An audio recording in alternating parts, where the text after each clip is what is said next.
Welcome to Ope, I Found a Weird Show. I'm Laura, I'm Beanz. And I'm Lauren. and we are continuing our recap of season 2 of the TV show From. Today, Lauren has been so kind to do the recap, and I'm very excited to hear her take on it. I think you tricked me into this episode because I agreed to this recap before we watched it, and there were 3 separate times while watching it that there were like jump scares, and I was like, I have to rewatch this one. I have to recap this. I hadn't Ah, watched it again before the last when we recorded our last episode, and I was like, "You're gonna enjoy this." I had yeah, not rewatched it, so I forgot about all those things. yeah. You were like, you're gonna have so much fun recapping this one. I was like, am I? Are you sure about that? Have you met me? Happens. A lot I like it the Yes. plot is moving places and And I so think you'd said that right after I said there better be an autopsy. yeah, So yeah. yes, and for the most part, yes, this was a great episode to recap. And it was also pretty funny timing because I think I mentioned in the last episode that I had received the shirt that Jade wears, the cat shirt. So I was like, I'm gonna wear it while we watch this episode, and we all were joking that this will be the first episode that he does not have the cat shirt on, and if that's the case, I have stolen his cat shirt and I wear it now. And lo Yes. and behold, no more cat shirt in the episode. So Though you did love his new shirt. I did. It's fitting. And we just like to see that he is taking care of himself and changing his clothes from time to And time. that he's taken a shower. I was when during the rewatch I was like, I don't know if he's actually taking a shower cuz his hair is still crazy. I think that though that's like because when he first came in his hair was significantly shorter and he just has naturally curly hair, That's so it's true. gonna be wild. Yeah. Yeah. Fingers It, crossed that he did shower. We'll see. But yeah, so I am ready to jump in if you ladies are. I'm ready. I'm ready. All right. So this is season 2, episode 7, and this one is called The Belly of the Beast. All right. So it kicks off, it is the morning after the big monster death, Boyd going outside scenario. And if you guys remember, the last episode ended with Fatima asking Christy about pregnancy tests.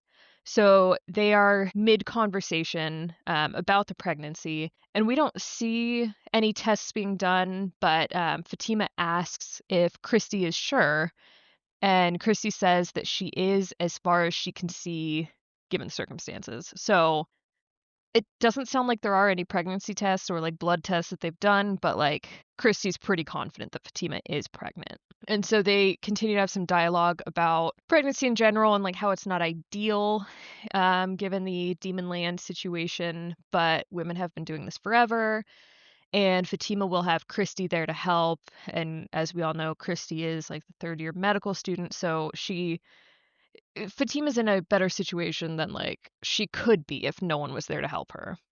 But Fatima still looks pretty freaked out.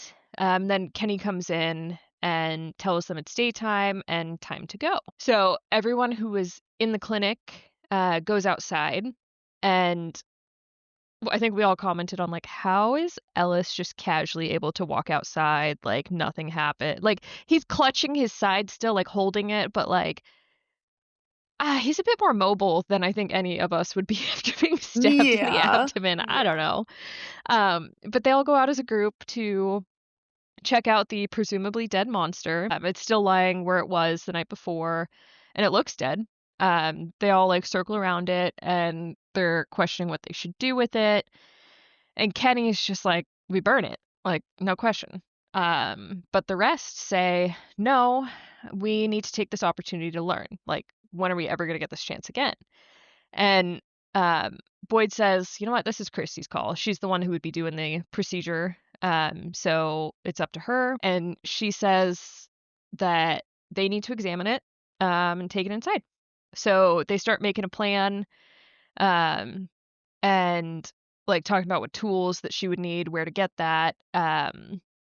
And Boyd tells Ellis to go back to Colony House so people don't come looking for him and everyone gets scared about dead monster. They want to keep this under wraps. And then Elgin, who's also there, is being a little weird. Um, but he says he's fine, and we know that, like, when someone says they're fine, it's not really accurate, but no one else pushes him on it, so everyone just disperses. I do wanna say that if they didn't have an autopsy, we would all be pissed. Yeah, I said if they didn't do an autopsy, I'd probably stop watching because what do you mean? Yeah, because I mean, this is your I mean, Christy's right. She says, like, this is our opportunity to learn more about them. We won't necessarily have this again. We have to know, what caused it. But I do get Kenny's point too of like, this is dangerous, but like Yeah, also everything's dangerous. So suck it up, Buttercup. We gotta do this shit. exactly. And before Kenny leaves, like, he's still very upset about the plan. He still doesn't agree with it, and he confronts Christy about her decision. And he was like, "You're willingly bringing something evil into your home." And she's like, "Yeah, I'm fully aware of this, but we might never get this opportunity again, so we don't really have a choice." And yeah, I see both of their sides, but I agree with you, like, this there really isn't a question on what they're gonna do about this. Like, they have to. So yeah, they To start bringing the body in and to que quote sera, our sera. to quote our lovely Jade, "Science!" Yes. We do love science. So after Que Sera Sera, we are at Colony House now with Donna, and she is in a room with Dale, and he is asking if Ellis is okay and like what are they going to do with him? And he says he's sorry again for what happened, but he's not wrong about those people from the bus. And he's concerned about the food, and it's not going to be long before they're going to need to make some hard choices. And Donna, being Donna, she bites back with a, "I'd be careful how much you lobby for people to make hard choices." And yeah, because he's the one who just stabbed someone. Right. I agree. I mean, I kind of see Dale's point, if I'm Yeah. honest, that like, yes, they are running out of food. There are people who just got here versus people who've been here for a long time. But Dale, bite your tongue, sir. You're not the one who gets to shout this from the rooftop anymore because you messed up and you stabbed somebody. Well, and Mhm. like I understand being stressed about the food shortage, but, like, that doesn't mean that you just get to be like, "Oh, these people are newer, so they just don't get food." Like, that's not one of the hard choices that's gonna be made. Like, you start with rationing, trying to figure out a solution before you're just immediately like, we don't care about these people, they die." That yeah. Dale, I don't know about that. So Donna leaves, and she locks him in that room because obviously he has done something bad, so they need to figure out how to deal with him. So she locks him in there, and there's like a guard standing outside, and she says, "Nobody in, nobody out." And then the bus driver, who I believe is named Bakta. Yes. Okay. So she finds Donna, and asks like, "What's gonna happen now?" And she's still very concerned about how Dale had wanted them to leave in the middle of the night, and says that like he tried to kill them. And she says that they cannot live there with someone who wanted them to go out in the middle of the night, because obviously death sentence. And Donna just says firmly that she and all the new people are her people, and she will keep them safe. She says, "The fuckwad in that room notwithstanding, we take care of our people." And that's like the end of it. She is not budging on this. They're a part of the group now. Doesn't matter what Dale has to say. They are part of the group. Everyone's good. Um, Bacta still seems like a little bit concerned, as she should be. And I wanted to ask, is there any part of you guys that thinks this might be a race thing with Dale? I maybe. I don't know because Dale's just kind of a dick, if I'm Yeah. honest. Yeah. So like I think he is a because like the last time he was I mean granted it was Ellis, but it was about Abby too and Abby is white woman or was a white woman before, and Yeah. I just think he's a multi-purpose asshole. Yeah, that makes sense. Would you say that he's a multi-purpose tool? No. Oh, okay, dad jokes coming in hot. Okay. I'm sorry, I had Um, to. that's okay. It was good. I liked it. It was a good one. All right. So Ellis then arrives back at the house, and Donna, it just looks like a weight has been lifted. She's so relieved. She's like, thank God. And then we see her and Fatima starting to help him up the stairs. So then we go to the Matthews family, and they are doing a little family breakfast with Tian Chen. And Ethan says that he wants to go visit Victor today. And Jim, who we all love and adore, says, like, that's not a great idea. And then Julie's like, yeah, I can take him. I was planning on going over there anyway. And Jim's just like, nobody's going to Colony House. Just flat out, nobody's going. And then Tabitha cuts in and is just like, yeah, I think it's okay for them to go. Like, why not? And Jim looks so annoyed with this and then asks to speak to Tabby outside. Um, and I think this is when Beans said he's Yeah. gonna tell her that she undermined him and like he's not happy about it. And that's like almost verbatim what he says. It It was was the just exact same verbiage, and I'm like, oh. yeah. Yeah, he tells Tabitha that they need to have a united front with the kids, and like her saying that something is okay immediately after he said no is undermining him, and that's not cool. And like, oh my God, it was just like, ugh, And gross. we all yelled, "Shut up, Jim." Shut up, Man, Jim. I that's said the new that's gonna be motto the of the theme. podcast. Yeah. Yeah, that's our new motto. Just shut It's up. it was so hypocritical. And so like Mm-hmm. we've got to be together on this, so you have to absolutely 100% back anything I say ever.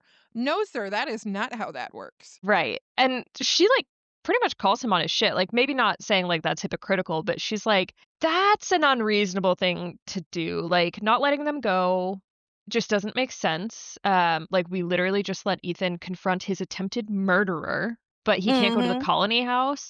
And Jim's just like, that's different. Yeah, which is Is right. it? It is different because that was crazier than him going Yeah. to the colony house. Like this is so mild, especially since like he'll have Julie there, Donna's there. Like he's got it.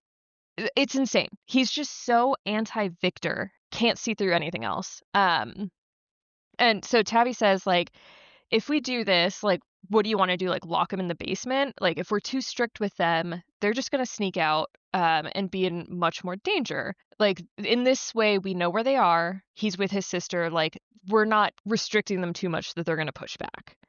Yeah, and Jim is just revealing that his like actual hang up about this is that he doesn't want their 9-year-old son hanging out with some, and I quote him, emotionally stunted freak who walks around town with a gun in his lunchbox, which is rude. And Tabby looks offended. And she's Rude. like, yeah, and Tabby's like, he's the emotionally stunted freak that um wait, that saved yeah, sorry. I got lost in my words there. But he's the emotionally stunted freak that saved their daughter and herself. So, like what is your big hang up? And Jim just comes back with unless that's what they want you to think. Shut up, Jim. Cue Uh eye roll. Shut up, Jim. just like the most ridiculous stuff. And for whatever reason, he's got this hang up.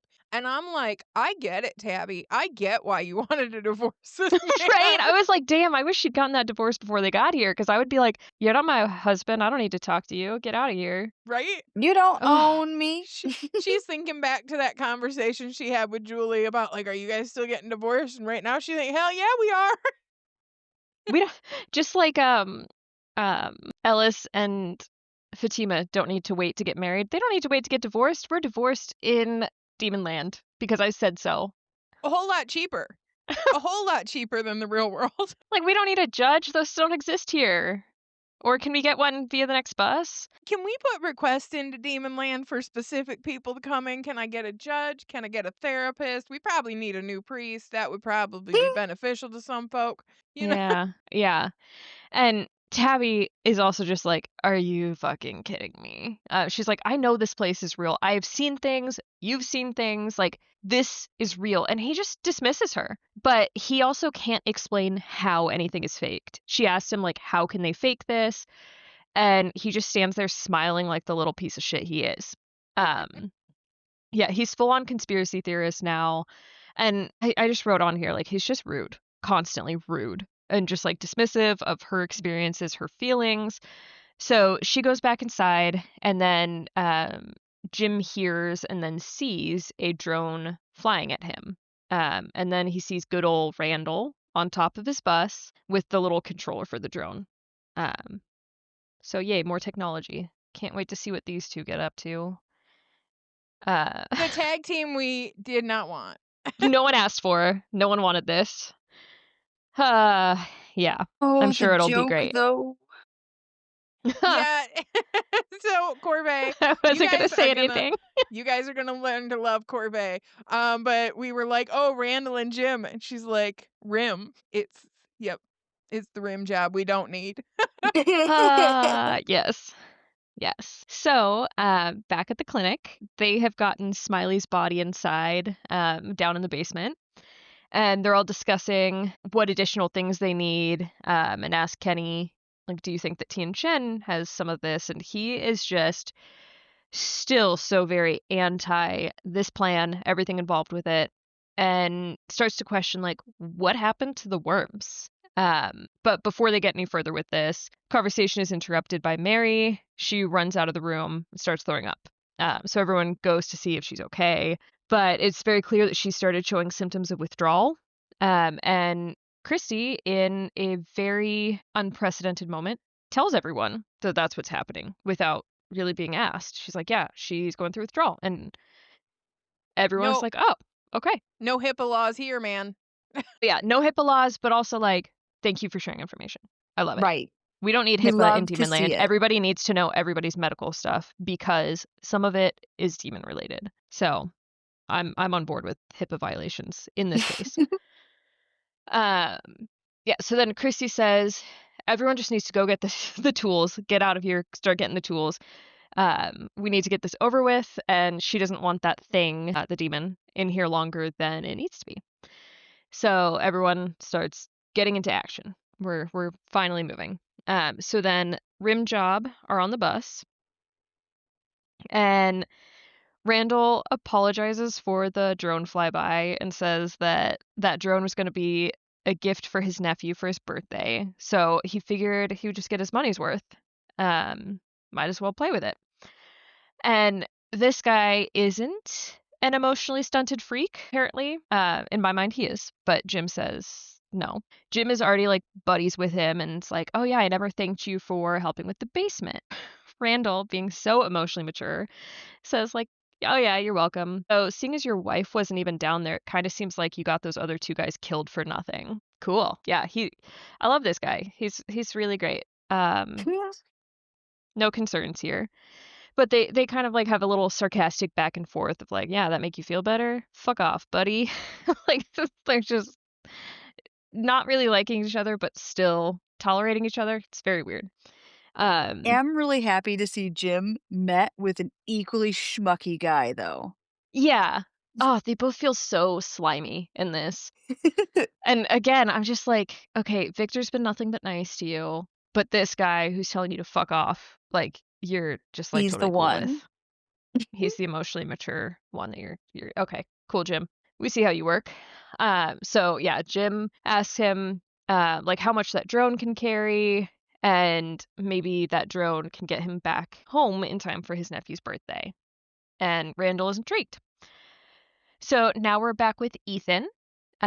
He's made it to the colony house. Clearly, Jim has zero authority in his family. Love to see it. So Ethan's there. He goes outside to see Victor, and Victor's back at the trees measuring them again. And Victor's not pleased to see Ethan. He, in this moment, does remind me of like another 9-year-old who's just like feelings have been hurt because he's all like, "What are you doing here? Go away!" Just like mopey, petulant child. So Jim he is emotionally stunted. He But is, but that's not a reason to like, But don't call no. him a free. Right. yeah, he's not. It's like, it just makes me angry because Tabby was right. He has saved almost Everybody. all of, like, in that family alone, like I think all of them at this point. Except Like, for Jim. Well, no, but Jim too, because the dogs. He Yeah, saved Tabby and Jim from the dogs. I mean, yes, that's when they found out he had a gun, but still. and they were in the woods looking for him because he kidnapped their child, but Yeah, semantics. details. Yeah. But yeah, so, like, they've got this weird back and forth. Ethan's, like, trying to be friends with him, and Victor's all grumpy.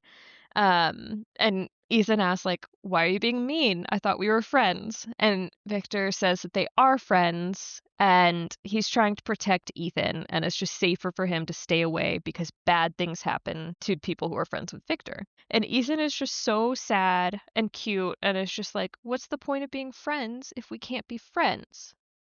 And that seems to really, like, hit something in Victor, because as Ethan starts to walk away, Victor sighs and is just like, "The orange was dry." And we're all like, "What?" Ethan's like, "What are you talking about?" And Victor clarifies that one of the markers that Ethan had given him, the orange one, was dry, and therefore it was a bad gift. And Ethan's just like, "Okay, I'm over this," and starts walking away again. And then Victor calls him back and is like, "Yeah, there's a lot of measuring to do. So I guess you can help if you want." So Little He's smile on his back. face. yeah. Yeah. Oh yeah. Ethan gets a little smile and like runs back over. He's Yeah, ready. it was one of those moments where we were all like, "No, not the boys. You just make up. Just make up. Right. We It love you too."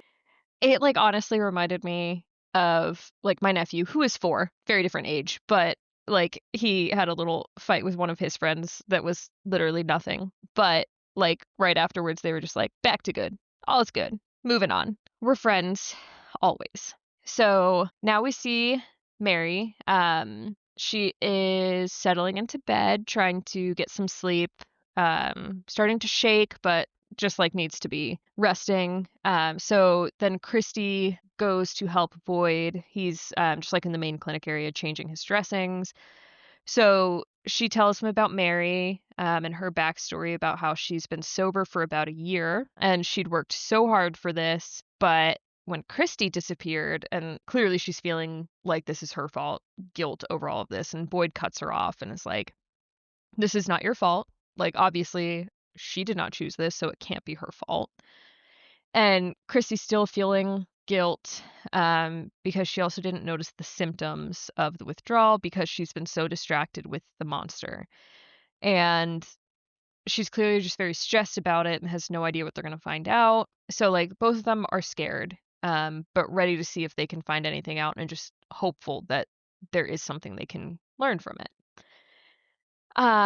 Finally, we get to see Jade and his fresh new shirt. He's got like a button down. It's very, very fresh, but he obviously can't button down all the buttons. So like it's like half unbuttoned. And I'm just like, Jade, Right. this man. Jade, I wanna remind you that it's getting colder. Put that away. He's That's from why he needs it to be Florida. unbuttoned. He's gotta keep everybody else warm. Yeah. Well, oh gosh. I thought you were to say he's gonna do one button as it gets colder, like slowly button No, it no, up. he's just keeping the rest of us hot. It's okay. Oh, I get it. I get it. I'm on board with that. That's fine. Trudy was Uh, already down before he even opened his mouth. that alabaster dragon. Yes. Oh god. Okay, so he is at the bar, um, and he's like messing around with some alcohol apparatus. It looks like a distilling thing. And then there's like a knock at the door, and he's like, "It's a bar. You don't need to knock." And Tabby walks in, and she asks what he's doing, and he says he thinks he's found out how to make the alcohol not taste like stomach acid. And like really sadly, he just says, "I needed a project that wasn't terrifying." Like this poor guy. Like everything is scary to him in this town, which valid. He's seeing Valid. shit. It's probably a really good choice on his part to, Yes. get a side project. Like, he needed a hobby He that needed was something to keep his mind busy that wasn't doom and gloom. yeah, because otherwise Jade is one of my fellow hyperfixator people, and, he's gonna he's gotta hyperfixate on something. So, Exactly. And you know non-scary what? projects, This place needs more booze, and especially booze that tastes good. right? Everybody has bitched about that booze. He's Yes. just helping the people. He is here for the people. Jade has been from day one here for the people. I don't know about from day 1. It's just Day let's go with it. 2. From day 2, yes. Maybe from day 4. Yeah. And who's keeping track? It's fine. Hey man, his slogan is "Kumbaya fucking yeah." Exactly. That and I've done a fuck ton of drugs. Yeah, for Oh gosh. science. Exactly. Yes. So he asked Tabby if she could help him, and she's just like, "Nope. I'm just here to ask some questions." And she asks about when he found her in the woods, and why he wasn't surprised by her acting crazy. And easy question. He's like, "Yeah. First of all, I like you more when you're not yelling at me." And then he tells her, like, he says that her husband had found him doing something just like that before, and she's, like, shocked. Jim, the keeper of secrets, had never told her about this, and so he tells her about that instance and how he was being attacked by a very angry Civil War soldier. Can I can I defend Jim for just a moment? I don't know that If you Jim must. if I must. I don't know that Jim really understood what was happening That is true, because it was a very he quick moment. yeah, he just saw Jade screaming and like wiggling on the ground and he's like, "Wake up, man. You're cool. You're okay. It's okay." So he doesn't know what kind of fit this man is having. I don't Cuz know though, because like, if I'd seen that, I would have immediately gone home to my partner and be like, "You'll never oh, believe what the fuck I just saw." yeah, I wouldn't say it was a vision though, because Jade immediately was like, "Fuck off." So he like Jim didn't get any of the story, but I would definitely be like, "Man, that one guy who came in who's a But that's like psychopath." that's exactly what, like, he just saw with Tabby. He didn't really know she was having a vision. He just saw her freaking out on the ground. Like, sure, he That's can true. assume that it was a vision, but he has just as much information about this right now as Jim did about him. Well, Jade is better than Jim. Obviously, there's no question on that. But no, I agree. It's not, like, too surprising that he didn't say anything because it was just like, "Oh, what a weird situation." But also, I would have said something because Why what a didn't he weird write it on situation. why didn't he write it on the wall? Yeah. That not asking all the questions, Jim. He's not asking the right questions. Never has. Um, but yeah, so then, like, after saying he was being attacked by an angry Civil War soldier, he's like, "Yeah, and, if you want more from me, you're gonna need to help me with this." And she's not allowed to yell at him either. And I was just so excited at this because 'cause I'm like, "You know what? He is growing, he's learning. He learned how to negotiate from Victor. You want something, you do something for me." Love it. So, um, now we go back to the new bros, Jim and Randall. They're just taking a stroll down the road. And Jim is like talking about how he thinks this is a government op, and that when you learn about the ones that have been declassified, you start to wonder about the ones that are still under wraps. So, um, they make it to the RV, and this is where apparently Jim has been keeping all of the radio equipment. And he tells Randall that he wants to use the drone to get the antenna up as high as possible. And Randall like says to Jim that he doesn't think he's crazy, and actually Jim is the first one there that's making any sense, which is Which wild. that is the moment you know you're on the wrong track. Yes. I was like, "Oh, really? That's okay." And who's not making sense? Like, it's not like Randall's been clued into all the insane things besides the monsters that's been happening here. So, like, what? But he's now seen them too. He's heard them, he's seen them. What Right. more do you want, man? Yeah. So, whatever.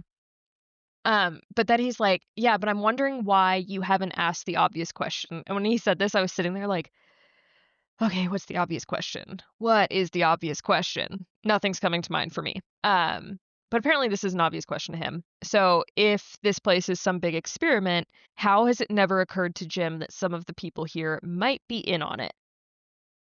Yeah. And how else would they keep an experiment like this on track?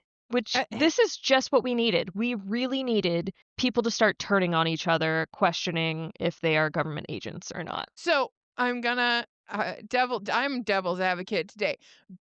But first, I want to preface this so that nobody hates me. Jim and Randall are awful. Yes. But he's not wrong. If this was a government op, they would Yes. absolutely have people on the inside. I completely agree with that. I'm fully on board with that devil's advocate comment because yeah, like if this is an experiment, if that could be true, yeah, they would absolutely have people on the inside. And it just makes my mind go to like who would that be? And I immediately go to Boyd, Donna. Hmm. like all of the people who have been vocal, yeah, they would be on my list of suspects. But also there's zero evidence that this is a government op. Like it's just like I'm with Tabby of like, how is this physically possible? How are they making the monsters? How are they doing these trees? And like, granted, Jim has not experienced a faraway tree, so he's probably just like, smoke and mirrors. But like, someone needs to shove him into a tree. Right? Yeah, I like that. I like that idea. You know what, Jim? You want to go see something that ain't real or is real? Let's shove you in this tree right now, and let's see if Right. you end up in a mountain. Let's put you in this tree and then you tell me how it worked. And while they're pushing, I'm gonna need it to be Victor and Jade specifically. So Victor can show Jade where the tree is. Jim's gonna stand there, and Jade's just gonna push him in while screaming science. You know what? For good measure, I want them to draw a little smiley face on his forehead so they know it's the real Jim. Yes. Yes. I love it. I also think, like, Jim has seen some of the craziest things. And for him to be like, I don't know. That's what they Just want you to think, Laura. shut up, Jim. Oh, man. I'm going to start saying that when I'm mad at people. Shut up, Jim. All right. So now back at Colony House, Julie is with Fatima and Ellis. They're just catching up, old roommates. A lot of stuff's happened. So she's like, oh my God, you got stabbed. And just like making sure everyone's okay. They all say they miss each other. It's really a sweet moment. And like Julie's always welcome to come back there. And she's like, oh, you guys are always welcome at the Leo house. And she starts heading out, passes Donna in the doorway. And Donna's there with food. She's also come to check on them. Everyone's really worried about Ellis. And like, yeah, he got stabbed. Makes sense. But like, she's got this tray of food. It's a really nice setup. And of course, Ellis is like, is that really like necessary with the state of the food right now? Like, this is a shortage. Donna's like, don't worry about it. Like, we're at the start of a temporary and small food shortage, but it's fine. And Ellis needs his energy back. So like, yeah, you gotta eat, buddy. She also wanted him to know how sorry she was, and Ellis, he's got a great response to this. He's like, I'm so glad that you have finally apologized for what another grown man, like, losing his shit and stabbing him, because it was clearly her fault. Like, I just love a sarcastic response to someone feeling guilty over something that is not their fault. And he's just like, stop apologizing. Um, and then we see Julie on her way out of the house. She's run into Elgin, and he's like, you said that if I ever needed to talk to someone, you'd be open to it. So like, can we talk? So we see them head off on like a little walk outside. So now we go back to the clinic, and Kenny, Boyd, and Christy are back in the room with the monster, and we're finally ready to start this autopsy. So everyone is like so clearly tense and nervous about this. But they dive in, and they start with an incision with our trusty old scalpel on the chest. And the monster does jump scare number 1. We see just like it like lurches a little bit, like the claws move up, the face moves a little bit closer to Christy. Everyone freaks out. And Christy's like, oh my God, I just probably hit a nerve. Like, it's all fine. Nothing's Now, wrong. I don't know the human anatomy, but I feel like that's a little crazy of an excuse for Yeah, like how much that thing moved. I was right there with you. Like, I don't think that, like, it was a tiny cut on the chest. It was very superficial. I was like, I don't think you went deep enough to hit anything that would make the entire body move like that. And like, Maybe an arm jerk, maybe, but that thing whole growled at her too. yeah. Yeah. And I was like, how much of that sound was like overlay? But like, did it make a sound that they heard? Because if that's the case, y'all are lying to yourselves. And again, I know my thought when we were watching this was like, I would put a towel over his face. I cannot look at that face. And you guys were like, no, you got to watch it. And like, I think right after that, it did this. And I'm like, no, I don't have to watch it. We're going to put a towel over that thing. I don't need to see it. I still stand by that. Like, you need to be watching it, because if it does start, like, if the eyes moved to watch someone else, like, you need to be aware of that so you can get the fuck out of the room. Nah, kill me. Also, That's my line. That's usually my line. also get these people some face masks. Oh, yes. We were very concerned about the lack of PPE. She had gloves on, and that was it. Not enough. Like, what if there was blood this like splurted out and got into someone's mouth or eyes. Yeah, Like, Well, yeah, at what the if he very was worst. juicy? ew, Ooh. oh, not juicy. Worse, you Oh. get a bandana, you wrap that thing around your mouth, so you like, I mean, look, it's not great protection, but it's something. Right. I know, I'm fully with you there. And we'd also said at multiple points, they should have a talisman on the outside of that room. I don't know if it would work, but science, always on board with science. Like, if that Mhm. thing is not fully dead, there's nothing stopping it from like walking up to them. I think it would work because of what happened with Ellis and Fatima, where she had just locked in that one section by closing the doors and having the talisman inside there.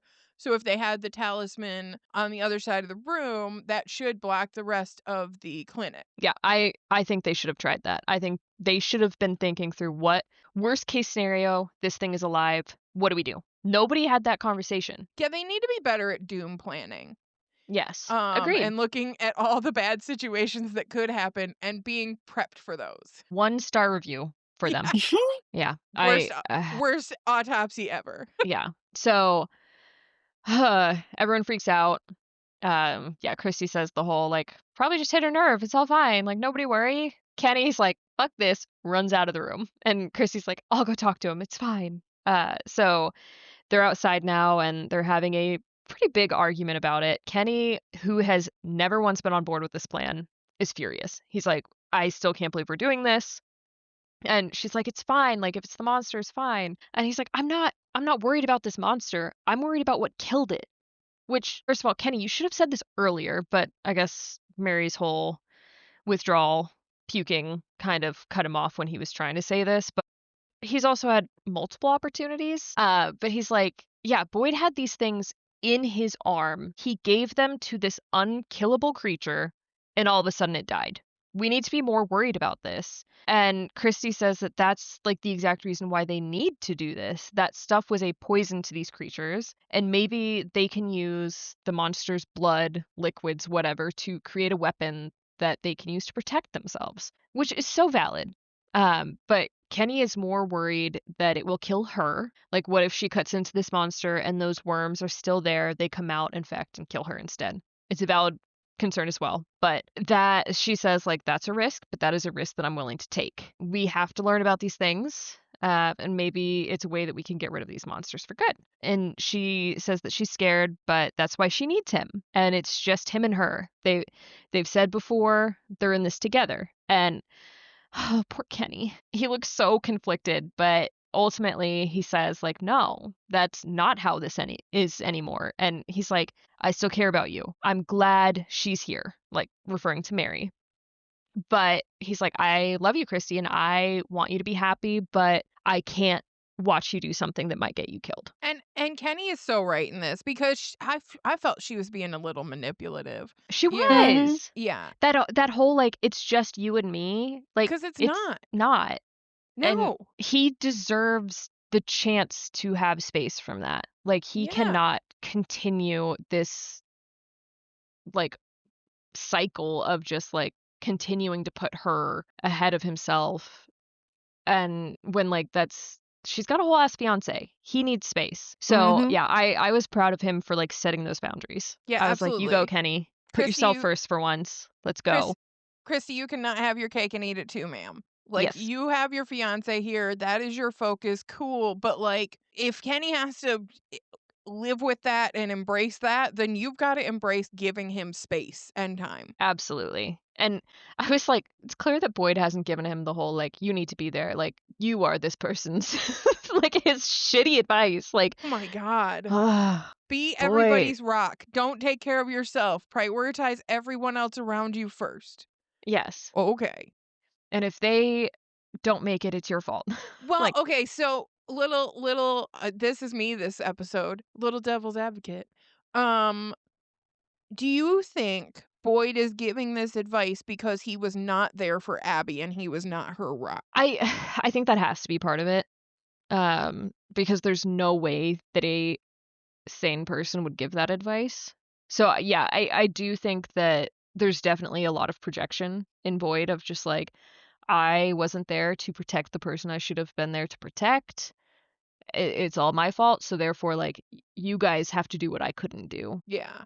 Still bad advice. Absolutely. And I don't think the whole Abby thing is 100% on him. Like, there was a lot more wrong with that situation than just, like, Boyd not being her rock. Like, Oh, he was missing so many signs, and, like, people coming up to him and saying X is wrong, like, something is happening. Like, he just wasn't listening. He needed to open his ears a little bit, but that wasn't a, like, her entire existence is your responsibility right now. right. Yeah. He's I mean, going to he an just extreme.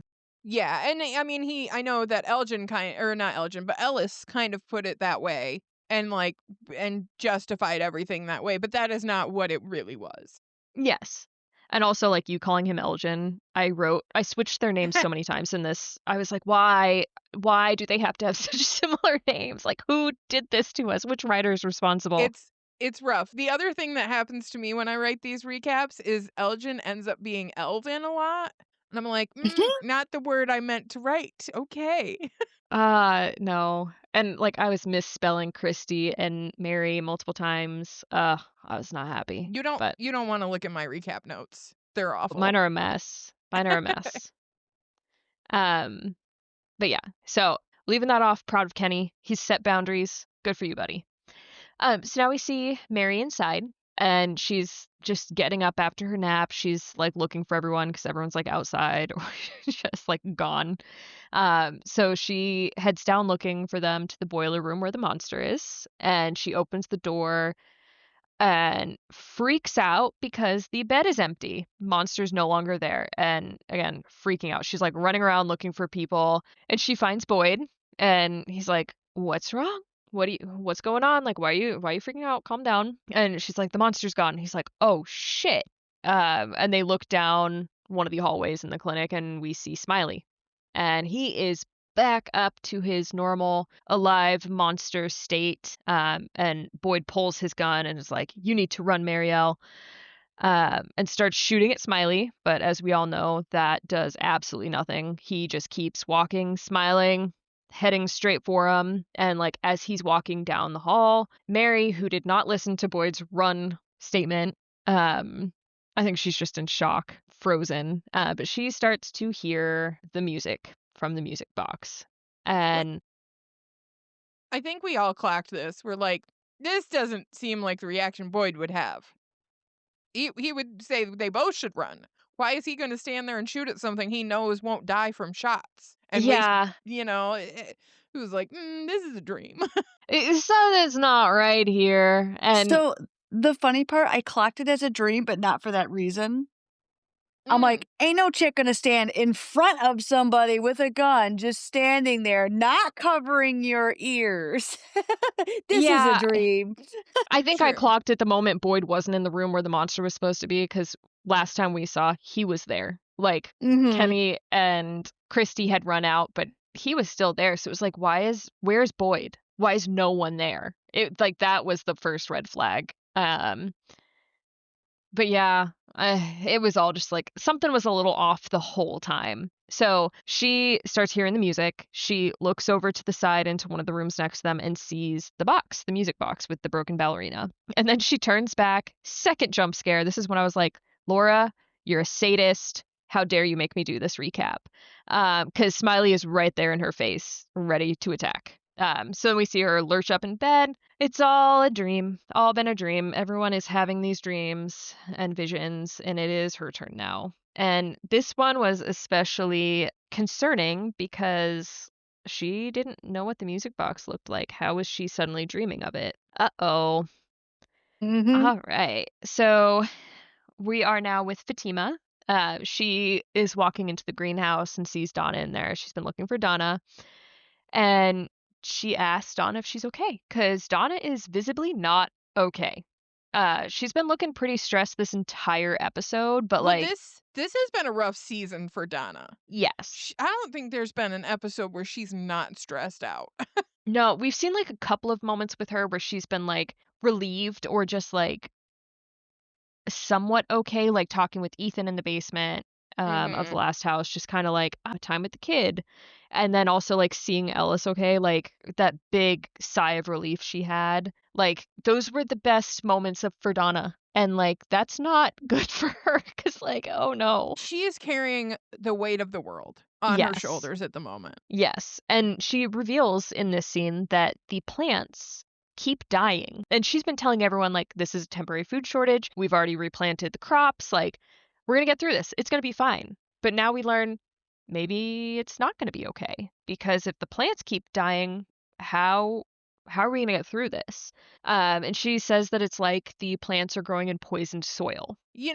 Quick side thought, maybe Dale's right, because if they kill some folk, then more it's a numbers game, right, Beans? So if they kill some Mhm. people, then more people will come in with potential food. So there Dale's It right. seems like such I a big don't risk. I don't know. I don't know about that. I don't like that. Like, 'cause what if they don't come in with food? Do you just keep killing them until someone comes in with a semi truck of canned goods? Yeah, we need another truck of Victor's peach cans, Oh and we'll be god. all set. Okay, sure. That's comforting. Yeah. So again, Donna's like very stressed about this, reveals plants are dying. Fatima just cuts her off and says she's pregnant. And this news immediately turns Donna's mood. She is in full grandma mode. We again we've seen her start to take on this like grandma role with her like interactions with Ethan, Fatima and Ellis, and even Julie at sometimes, but like she is glowing when she hears this news. She hugs Fatima. It is like, I wish I'd seen Ellis's face when you told him. And like Fatima is not in this glowy mood in the moment. She's like, I haven't told him yet, and she's still stressed out. And Donna clocks this and like gets a little bit more, not like sad, but just like more solid, just like comes down from the high. And Fatima reveals to her that she had been told that she can't have kids and like what's happening isn't medically possible, and all she can think about is that like what if this place is torturing her and like mocking her. And Donna just kind of shocks her and us by laughing in her face. Like someone tells you think she thinks she's being tortured, and Donna's reaction is to laugh. And Donna says that like she's been feeling at the end of her line recently, and which is something we've heard from a lot of people. Just want to note that. But she says there are so many things in this place that seem impossible. And like some of the examples are like the roads that lead to nowhere, the monsters themselves, and like according to Boyd, the evil fucking trees that will trap you in dungeons. So like they've seen so much that is horrible and impossible. So it's come to a point where they just assume that anything that seems impossible is bad. But Fatima has met the love of her life in this nightmare. And she's going to have a baby that she was told she couldn't have. So, like, maybe there are good impossible things as well. And, like, Fatima's still, like, reluctant to accept this. She's still like, I don't know, this still seems impossible. But Donna tells her to just accept that miracles can happen as well. And Fatima's just like, what if you're wrong? And Donna shoots back with, well, what if I'm right? And you know what? Yeah, I think we've said this, I don't know if it was on the podcast, but like there's balance, right? Like Mhm. hopefully there's some balance, like good and bad. So Well, yeah, and there's like the potential because we've all noted and I mean seen that like there is some kind of healing energy here. yeah, So Ethan called that out. What if there are things in this place that are trying to help them, not just hurt them? but I also would understand if I was in Fatima's situation being terrified Yes. because there has been so much bad that like why should I believe any good could ever come in this moment? So, I get it. We skepticism is welcome. That's fine. You can be a little cynical, scared, all of that. But yeah. So we head back to the bar where Jade is listing off all of the hallucinations that he's had since he got there, and he also tells Tabby about Christopher and shows her the picture and goes like, "You see that kid in the background?" And Tabby just goes, "Yeah, that's Victor." And Jade's just like, "Oh, you got that a lot faster than I did," um, which is really funny. He didn't even Um, figure it out, Tien Chen did. Yeah. Oh, yeah, he had no idea, but also, like, did he even know Victor at that point? I think so. I mean, I think at that point, tangentially, you know most people. That's true. And Yeah, Victor's somebody who stands out. that's true. You know what? I'm just thrilled that people are sharing information and talking at this point. It's taken us 2.5 seasons to get here, but we've finally come to some information sharing. Yeah, no, So this is beautiful. Like, this I'm is happy. wonderful for the town. Yes. They are comparing hallucinations, which is Mhm. so funny to think about. Um, but like they're talking about how Jade sees something different every time, like outside of the symbol itself. But all of his hallucinations have been drastically different. And Tabby sees the fucking terrifying kids every time. So like hallucinations, but very different ones between the two of them. And she thought she was just losing her mind or being punished for Thomas, and like reveals the whole Thomas death to Jade. And Can he's very can sympathetic. I Oh, sorry. Yeah, no, Can go I ahead. just say, when she revealed, "Yeah, I'm just seeing kids," Jade was like, "Children? Oh," The like, that horror. the horror. Like, I'm so glad that mine are nightmares and not, like, children. He's like, I'm just being stabbed, but you're seeing kids? Ooh, Huh. rough. Huh. Yeah, yeah. It's really funny. But yeah, he's very sympathetic towards her and tells her that like he's so sorry for her loss and like she's not being punished. Maybe this is just a fucked up place where scary shit happens, and maybe there isn't any explanation why. And that is true. Like there doesn't always have to be a reason for things to happen. Um, so Tabby gets up to leave, and then she sees the symbol he was talking about. I think like the journals on the bar counter, and she sees it, and she's like, "Is this the symbol that you were talking about?" And says that she has seen that symbol, but not in a vision, but on the walls in the tunnels. And then Jade just like stands up and is like, "What tunnels?" And this is why we need a newsletter. This is why we need all the information out there for everyone because Absolutely. why don't they know about the tunnels under the town? Newsletters, town meetings, Yes. like, get it together, folks. Yes. Don't just So, don't just here, town motto, don't just share supplies. Share what the fuck's going on too. yeah. We're like slowly getting there, but like at this point I'd be like, okay, every time I have a conversation with someone, they say, "What are you talking about some big piece of information?" So like let's have a town hall, everyone get together and just start talking it out, Mhm. except for Jim, because we don't need to hear about his Shut stupid up, Jim. He- conspiracy. He'll be like, "Oh, but then they'll be listening." But they're listening all But around this is what town, they Jim, so what's want. it matter? I think if there was some sort of like project going on, they wouldn't want the people to talk. So like maybe you should talk. How about Well, and that? they also have like the perfect time for this. They have a communal breakfast at the diner. Get Yeah, everybody in there, have a little breakfast, have a little chat. Like, there you go. It's not that hard. exactly. God, you're right. It's not that hard. Why are these people so stupid sometimes? Um, but now we go back to Ethan and Victor, and they are out with the trees. And Victor comments that like the leaves are being lost, and that has never happened here before. It's always been the same. And this is Beans' weather theory. Weather. Yay! So then Ethan's like, "Is this a bad thing?" And Victor says that here in this place, when something changes, it's usually bad. And good old Ethan is like, "Yeah, well, maybe this time it can be good. So we'll see." And then we're back with the monster autopsy, and it's going okay. Boyd and Christy have got like the whole chest uncovered, all the skin pulled back, and they're ready to take the sternum off. When Kenny, poor little Kenny, walks back in, he did not stick to his boundaries for very long. And he doesn't seem very thrilled to be there, but he also seems resigned to keep helping. Like this does seem important, so might as well be there in case something happens.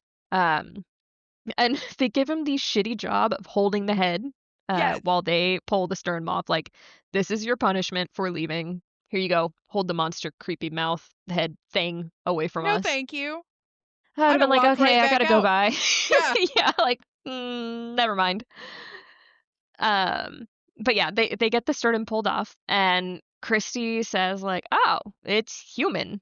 Or at least it has all the same anatomy, and starts pointing out the different organs. But like it's all shriveled up and desiccated, like something you'd see in a museum. Um, and then like after that realization, she's just again starts freaking out because like the whole point of this was to get the stuff in the blood and get fluid so that they can use that or try to use that as some sort of weapon.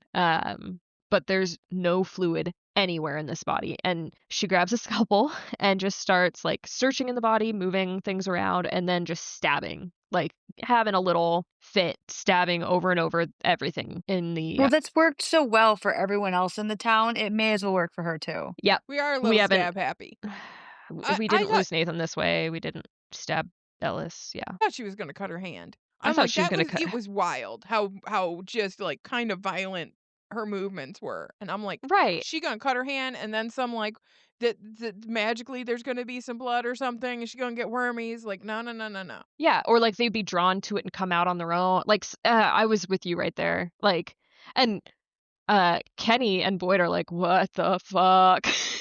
They're both like, no, stop. Like, please stop. Please stop. Calm down. And eventually she works the rage out. Yeah. We're allowed to have crash outs in this world, but we need to stop having them with knives in our hands. Well, I think this was around the time where I was like, this place needs a rage room. Yeah. These people need somewhere to get their stress and anger out because everybody is very tense right now, and that's not good. If everybody in this Mm-mm. town is so tense and stressed out, it's gonna explode, and everyone needs to put the knives down. Just a thought. But yeah, so she does eventually slow down, stop, and Kenny points out there is liquid now. She at some point had stabbed the gallbladder, and bile was there. So she's like, "Oh, yay, liquid." She's much happier now, much calmer. Everything was not for nothing, and they can try to use that. So now we see Elgin and Julie. They're out on their walk, and he has clearly told her about the monster, and is like, "You can't tell anyone." But they're both pretty happy at the prospect of maybe being able to fight back. This could be a good thing. But Elgin is still like a little off, and Julie asks him what's up with that. And he tells her that he just cannot shake this feeling that there's something from his dream that he can't remember. He said that when he saw the monster that morning, he felt like there was something right on the edge of his mind, but he just couldn't get to it and it was gone. And it's a bad feeling. He doesn't know if it's real, but it feels like he's missing something important. And Julie just says like, "Oh yeah, that's kind of a normal thing here. This place makes them all feel like they're going crazy." And so she tells him that like one way that she deals with that is to get in the bath and like submerge herself mostly, like I think up to the point where like her ears are like half submerged, where it sounds like the beach and is peaceful. And like I kind of know exactly what she's talking about. I Yeah. feel like I've done this before. I've done it. It's I nice. have to. Yeah, like that actually sounds real nice right now. If only I had a bathtub. But Elgin just goes like, "I don't take baths," and then they both just kind of like laugh it off. She's like, "Well, fine, can't help you then." So then we see like a really short scene of Fatima checking on Ellis and saying that she's got something she needs to tell him. And she seems like a little bit more accepting of the situation. So like her time with Grandma Donna might have helped. And then Kenny and Boyd are still at the clinic, and they're like outside of the basement now. Boyd has like a little bottle of the bile, and they don't know if it'll work, or really how to test it. But Boyd's just like that's a problem for later. Like we've gotten step one. Let's be happy. And Kenny starts to head out, and then Boyd tells him like, "Hey, if you ever want that badge back," and Kenny just says, "I'll see you around," and heads out. Kenny's like, too soon. Too Too soon. soon, Boyd. It's like still don't trust you. Still not 100% with you right now. And yeah, Kenny needs some space. Like let's just give Kenny a week vacation. Can we Yeah. do that? No. If anybody Everybody's coming deserves it. for him. Yeah, this poor guy just needs a break. No Christy, no Boyd, no Sarah. Oh dear God, no Sarah. Just like give him space. But then we see like Christy getting into bed with Mary, and Mary tells her that she had a bad dream about the thing in the basement coming alive and the music box. And she's like, Boyd's given me his nightmares. Um, but she's like, I'll be all right now. I'm okay. And like Christy doesn't need to worry about her. And I'm not feeling super reassured. I don't think Christy was either. Um, but yeah, she thinks she's okay. And now we see Elgin. He is trying out the bathtub trick. He's like fully clothed. The bath is full, but it is still running. We all commented on that. Like, turn off the water. You don't need it. It does Mhm. not need to be running the whole time. That's how you get water damage because you're gonna overflood that thing 'cause you're not gonna pay attention. Like, ugh. Yep. Yep. So, and it looks like he's like starting to relax. But of course, that is not allowed. That's not allowed in this place. And he starts to hear some music. And he like looks around and sees the music box on the edge of the tub. And suddenly a creepy hand just like lands on his chest, pushes him down. He's under the water, he's drowning. And we see like from his vision, like up through the water is just like this creepy, very scary, emaciated lady hovering above him, just like holding him down under the water. And that is the end of the episode. Boyd gets ballerinas and Elgin gets like a mummy. Uh, Right. Can I get the ballerina? Like, if are we able to make requests? Because I don't want the mummy. I don't want Mr. Smiley coming for me. I don't want any of that. yeah, but I think that what Mary said about like Boyd's giving me his dreams. I mean, now that we've seen two people have them, Oh, I was like, did Boyd infect this entire town with music box infection of some sort? I mean, maybe that blood's got to go somewhere. You know, if the Yeah. music box keeps showing up, that seems maybe. Well, and I was kind of wondering, was this an inevitability anyway? Like, even if, like, it might not even be that the monster died because of it and now everyone's having it. Like, was this going to happen anyway? Because, Oh, just a thought. Do you think Wormy Ballerina was trying to kill Boyd to speed that along? To like so whatever the host of the Wormies dies and then like the whatever it is let loose on the rest of the people. They like Boyd sped that up by giving it to a monster that died, but she like choked him out at one point. No. that's true. Maybe. Yeah, maybe. Yeah, I'm Yeah, not that's who knows a little bit. that I one just, that one we might not get an yeah, answer to. if, we'll see. We'll see. Um, I want to know what Elgin's dream was. I want to get a flashback to his dream at some point. Right? Okay, with the yeah, oh, on the bus, his dream from the Yes. bus. Okay. I don't want a flashback to the lady in the bathtub. No, thank you. I'm I've sure seen we'll see enough. her more. I watched that twice. I don't need to see her anymore. Yeah, I'm sure she'll stay around. They don't like give a full-fledged monster and well, I don't know, the ballerina cuz kind of was only one episode. Yeah. We'll see. Uh Ugh. Okay. but yeah, I don't know. It's so do you think that like more people in the town are now going to have dreams cuz it's I only do. been Mary and Elgin. Okay. I do. I think more people in the town are gonna have dreams. And I'm wondering if part of this, like, speeding it up might be the level of tension that everybody is on. And like Donna said, she's at the end of her line, which we've heard Kenny say, we've heard Fatima say. Like, I think so many people have just like high emotions, especially like negative ones, stress, anxiety, like fear, anger. I think it's just a recipe for disaster and like opens them up to being susceptible to nightmares, more hallucinations, because it seems like everyone's also having hallucinations in this town now, except for Jim, because he doesn't believe in them. Yeah. No, it'll be interesting. What do you guys think? Any other theories or things that are going to come next? I don't know if the whole town is gonna have the hallucinations, but it is interesting that it seems like specifically the people in the building as of right now. I think it Okay, That's so might, true. yeah.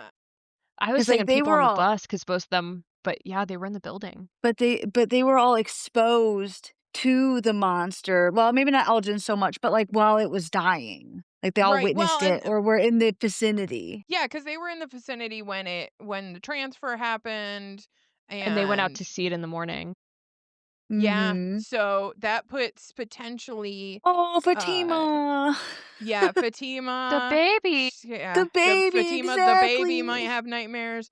The Alice, baby. uh, Elgin already had his nightmare. Mary already had her nightmare. Look, Christy they could might have more be. nightmares. That's true. But these are, yeah, so we've already know that those 2 are affected, though. Kenny, can we give Kenny a break? No, Oh, not poor Kenny. Kenny. Give his to the baby. Like, Nah. leave Kenny alone.